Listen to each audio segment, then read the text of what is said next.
Hello and welcome to my channel. My name is Cassie and this is going to be a video on some indie books that I would like to read. I've got a list of what I think are 12 indie books, and we're going to go over them and see which ones I want to read. They all sound pretty interesting, so here we go. So the first one on this list is A Touch of Light by Thiago Abdallah. And it is about the world of Averin is tearing itself apart. The domain worships life. Its leader led eternal lives, and death is a shame that must not be mourned, but for the clans to the south, death is all that keeps the earth alive. Adrian is a prince of one of the domain nations. Church teaching says his grief is forbidden, but he will stop at nothing to return his loved ones to worthiness, even if it means sacrificing his own. Lynn is a rogue elite warrior hiding from her past, but now an old enemy is rising and running is no longer an option. Nasha is a gifted hunter hiding a terrible secret. A lifelong outcast, she desperately fights for belonging in the Ronar, a proud southern clan. Yet a changing world threatens more than just the status in the community. But now a terrifying foe creeps near, and the people of Averin must fight to save it before death comes for them all. So, that sounds interesting. I would like to read it. Next, we have Winds of Strife by U.G. Gutman. And it says, they burned me and mine. I'm not done until I burned them and theirs in return. Witch hunts have plagued the kingdom of Olionus for decades. Thousands were slain due to the king's paranoia of women who practice sense-spirit magic. No more. Nye and his companions have seen enough of murder and misogyny. 15 years have passed since he joined the witch hunters, and now, at long last, an opportunity to destroy them from the inside reveals itself. An opportunity to overthrow the king and end his reign of cruelty. But 15 years of pretense have taken a toll. The strive for vengeance has steered Nye toward a path of violence and villainy. His hands are stained by the blood of countless innocents. His heart is scorched by grief, and his sanity hangs by a thread. Even if he can kill the king and see his revolution through, it may not suffice to purge the voices from his head.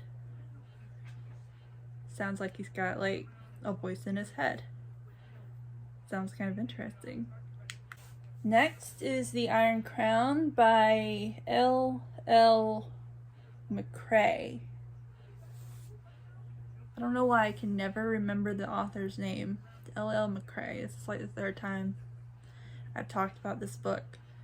It is about, the synopsis anyway, says, lost and confused. His only hope for answers is Calidra, a woman living on the edge of the world with her partner. Forced to return home when her father dies, Calidra has put off facing her estranged mother for 7 years, and she begrudgingly helps Sven, forging papers for him so he can avoid the Queen's inquisitors. But her mother is the least of her worries when they discover an ancient enemy is rising again. It should be impossible with the Iron Crown in power, and Fen is terrified he might unwittingly be playing a part in the war's resurgence. Surrounded by vengeful spirits and powerful magic, Fen's desperate attempt to find his way home might well alter the fate of Tazar and every power in it. I heard it's got dragon spirits. Which, that's interesting. Dragon spirits. Next is Of Blood and Fire by Ryan Cahill. And the synopsis is, Etheria is a land divided by war and mistrust. The High Lords of the South squabble and fight, only kept in check by the Dragon Guard, traitors of a time long past who serve the Empire of the North.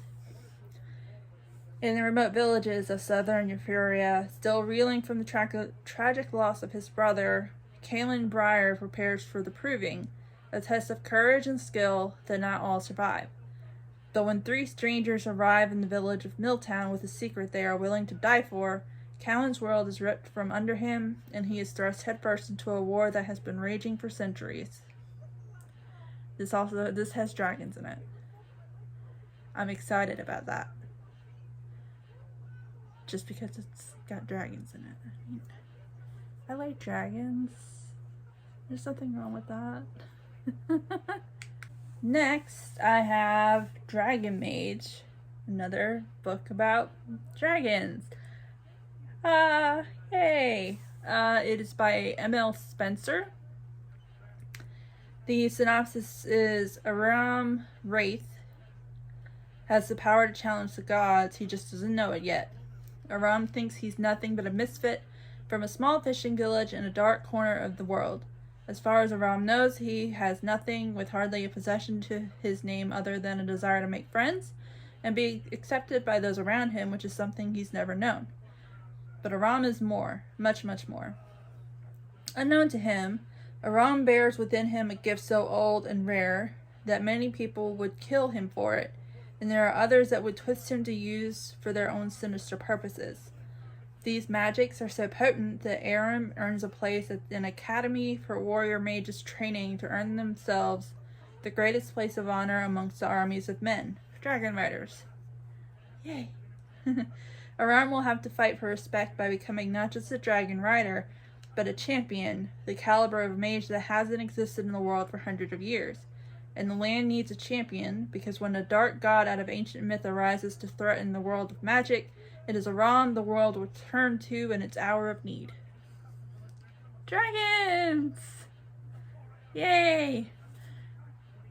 I know, I think the last 3 books have been about dragons, but it's worth it. At least I hope it's going to be worth it when I read them. Right, so book 6 is Stranger of Tempest by Tom Lloyd. Lynx is a mercenary with a sense of honor, a dying breed in the Shattered Kingdom. Failed by the nation he served and weary of the skirmishes that plague the continent's principalities, he walks the land in search of purpose. He wants for little, so bodyguard work keeps his belly full and his mage gun loaded. It might never bring a man fame or wealth, but he's not forced to rely on others to kill without cause. Little could compel Lynx to join a mercenary company, but he won't turn his back on a kidnapped girl. At least the job seems simple enough. The mercenary is less stupid and vicious than most he's met over the years. So long as there are no surprises or hidden agendas along the way, it should work out fine. It should work out fine. I like that last sentence. I don't know why, but it kind of hooks you in of, it's not going to be fine. That's pretty much what it's telling me, is it's not going to be fine. Next, we have The Bridge Kingdom by Daniel L. Jensen. And this is a warrior princess trained in isolation. Lara is driven by 2 certainties. The first is that King Arin of the Bridge Kingdom is her enemy. And the second is that she'll be the one to bring him to his needs. The only route through a storm-ravaged world, the Bridge Kingdom enriches itself and deprives its rivals, including Lara's homeland. So when she's sent as a bride under the guise of peace, Lara's prepared to do whatever it takes to fracture its impenetrable defenses and the defenses of its king. Yet as she infiltrates her new home and gains a deeper understanding of the war to possess the bridge, Lara begins to question whether she's the hero or the villain, and as her feelings for Aaron transform with frosty hostility to fierce passion, Lara must choose which kingdom she'll save and which kingdom she'll destroy. Sounds kind of interesting.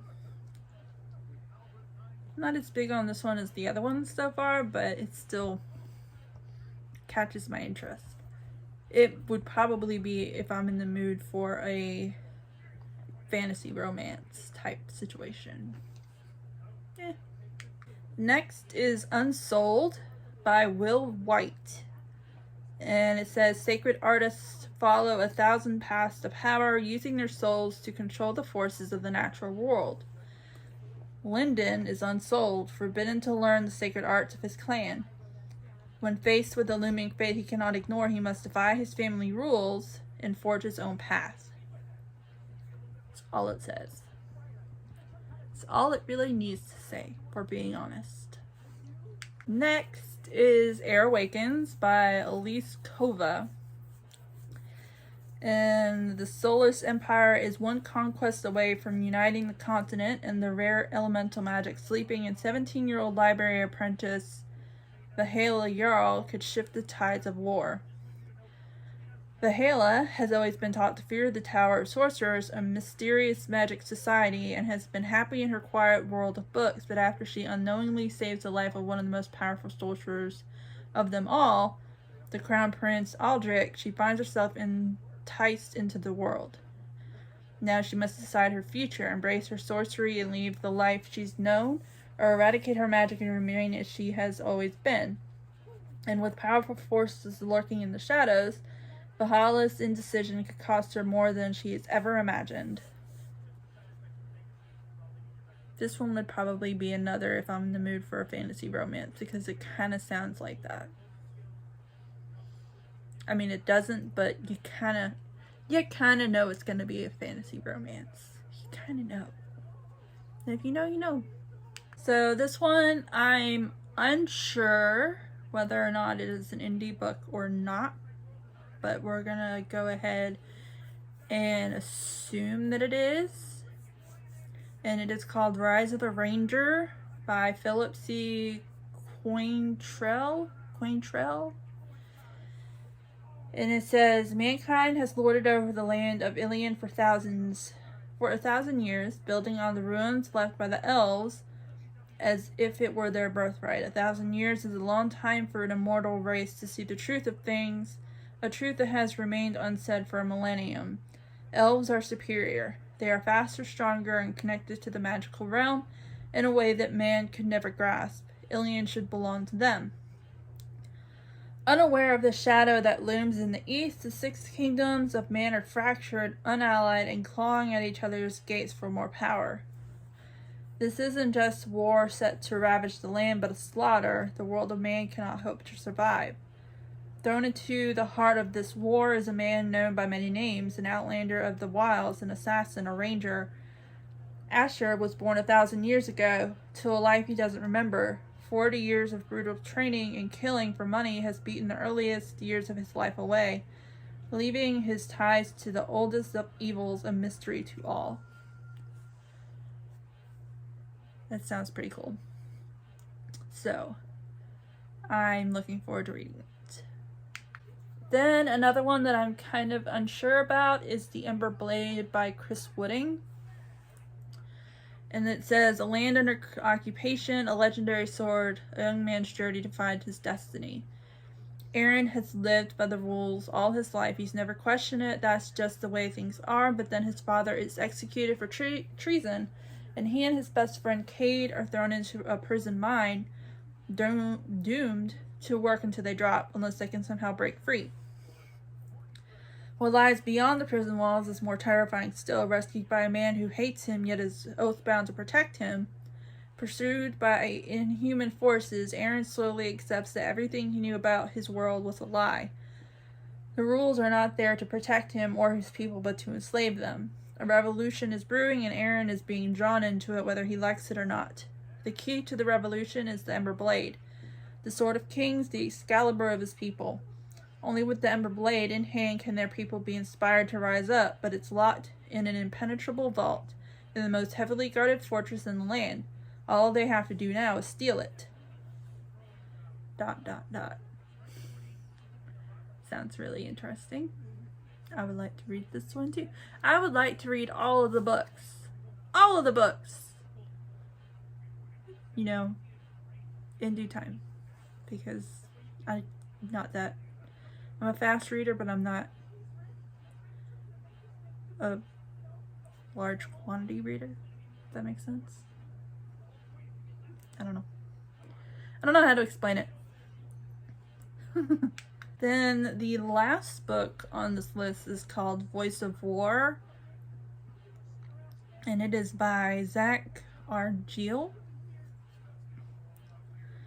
And it says, While preparing for the birth of his first child, Chris Valerian is tasked with uncovering the group responsible for a series of missing threadweavers, those ability to see and manipulate thread light. With each failure, the dark voice in his head grows louder, begging to be released. A young girl from a secret city in the center of the Feywild veers off course to explore the streets of Alkea, never expecting that her journey would end in chains. Far in the deserts to the south, a young man's life changes after he dies. When Chris learns who is responsible for the missing threadweavers, they come for him and his family. He must do everything in his power to protect those he loves, even if it means trusting strangers or worse, the growing voice in his mind. Together, these three will change the world, whether they intend to or not. I like the idea of the voices in his head, or the voice in his head.